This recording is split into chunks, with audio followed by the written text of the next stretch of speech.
Hey guys, welcome back to the channel. Today we're going to take a look at the SteelSeries Prime Mini Wireless. And guys, recently there have been a whole lot of lightweight ergonomic mice that have hit the market. You've got the MM731, you've got the Pulsar X Lite, the Ninjutsu Origin, and the Corsair Saber for its size is definitely the heaviest out of the bunch. But in the hand, not bad for you large-handed users. How these mice feel going from the smallest to the largest. Me personally, in my hand, the Prime Mini Wireless feels the smallest, then the Ninjutsu, the MM731, Pulsar X Lite, and then the Corsair Saber RGB Pro. And one of the questions is, at $130 being more expensive than the other wireless ergonomic options on the table, what warrants the price increase? And I cannot say that any one feature of the mouse warrants a price increase over the other wireless options on the table. You've got the Pulsar X Lite at $74.99 that has a 3370 sensor, which is well implemented. You have the MM731, which is the lightest on the table, which is also a inexpensive mouse, but now has motion latency issues that have been detected by testers. Again, certainly Apex was probably not the best test to test the motion latency in. And I have been using the Ninjutsu Origin a lot more. I think it is a very, very solid mouse, a very good option for small-handed users, and something that is very comfortable. It's that natural IntelliMouse shape that a lot of old Counter-Strike players used to love, just in a smaller wireless form factor. Now, looking at the Prime Mini Wireless, the switches are definitely the best feeling, again, out of the bunch. They are the most tactile, the most poppy, and feel just absolutely phenomenal. But something such as Switch is definitely not something that is going to warrant the price increase. I can say other things that the mouse has going for it. I do love the scroll wheel. The middle mouse also feels good. A little on the dense side when you first start pushing it, but you get used to it and it feels rather good. I would say the favorite scroll wheel of mine out of the bunch is probably the Pulsar X Lite. Again, to me, it kind of feels like the G Pro Wireless, and the middle mouse is just very easy to spam. Me personally, I like the texture of the Pulsar X Lite with the ribbing. I think it adds a little bit to my grip personally. But out of the just natural surface material of the Prime Mini Wireless, I think that I like this surface material and texture better than all of the other mice. I think that it is sweat resistant, it is fingerprint resistant, and just overall feels very, very good and very grippy without feeling abrasive, kind of how the Aerox initially did when it originally released. As far as Mouse 4 and Mouse 5, they are a little bit on the thin side and they are a little bit pointy, but as far as pre and post travel, I have none, which is very, very solid. As far as my Mouse 1 and Mouse 2, you can see my Mouse 2 flexes quite a bit, but of course I do not feel that in-game whatsoever, as I am aiming down sights in whatever first-person shooter I'm playing. As far as pre and post travel on Mouse 1, there is a little bit of pre-travel, but as far as post-travel, there is a bit after the actuation of the click, but with this plastic piece underneath, they come to a dead halt and you do not feel any post-travel in-game. And I do think the mouse plays very well in-game, so let's check out some Apex clips.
And the sensor in the Prime Mini Wireless is the TrueMove Air optical sensor. Online, people refer to it as a PixArt modified 3335.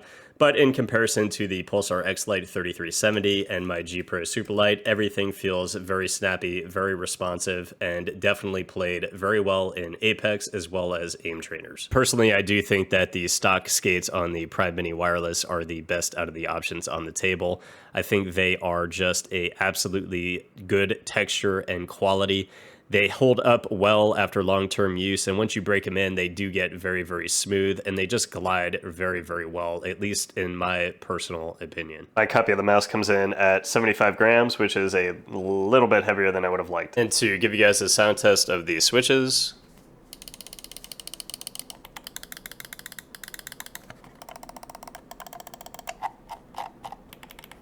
and one of the things in my testing that I definitely want to stress to you all is the feeling of the SteelSeries Prime Mini Wireless compared to a ambidextrous mouse. In going from the Hottie S to the Prime, it really does not feel all that much different, and I think that is definitely due in large part to the size and narrowness of the Prime Mini Wireless. Typical ergonomic shapes like the Pulsar X Lite definitely fill out your hand more, and you definitely feel a lot more precision, kind of as though you're using an ambidextrous mouse with the Prime Mini Wireless, like the Hottie S. Now, compared to a typical ergonomic mouse, I definitely do still enjoy, for my own personal taste, my own personal gameplay, I prefer the Pulsar X Lite and that typical, more comfortable shape. Now, if I am looking for more precision, would I swap to the Prime Mini Wireless? I probably would, and I would probably have a lot of fun with it and a very enjoyable experience. Again, the mouse is a very top tier performing mouse. I played very well with it. Again, I didn't have any latency issues. I thought the liftoff distance felt very, very good. The clicks felt great. The build quality feels phenomenal. And again, given that grip of that Prime series, when you get your index finger on mouse one, you get your thumb locked in, it's almost as though you are holding a fine point precision tool, almost like you're holding a fine point pen. And I definitely think that aids me in my accuracy, both in aim labs, in aim scenarios, in tack shooters, and in tracking as well. I think that going smaller isn't always better. And if you are comfortable with something like an EC2, if you're comfortable with something like a Pulsar X Lite, you don't necessarily have a reason to swap.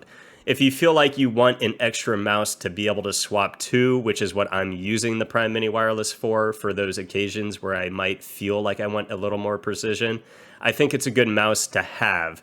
It is on the expensive side. We did see with the main Prime Wireless that the price did go on sale shortly after release. And I shouldn't say shortly, but definitely probably a few months after release, it went down to, I think, $100. And if this mouse was $100, I think I would give it a pretty easy recommendation given the fact that the Hottie, I believe, was $120 when I purchased it. And personally, the weight and the weight balance on the Prime Mini Wireless, I don't notice the extra weight really all that much compared to the Hottie. Between the very good skates, the extremely good weight balance, everything just feels good. It just moves easily in my hand, with my wrist, with my arm. And I don't notice that much of a gain going and dropping an additional 20 or so grams going to the Hottie.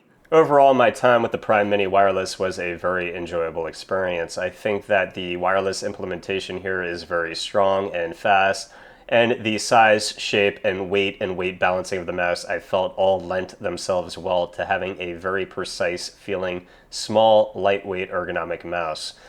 If that helped, guys, please leave a subscription to the channel, and I'll see you guys in the next review. Peace.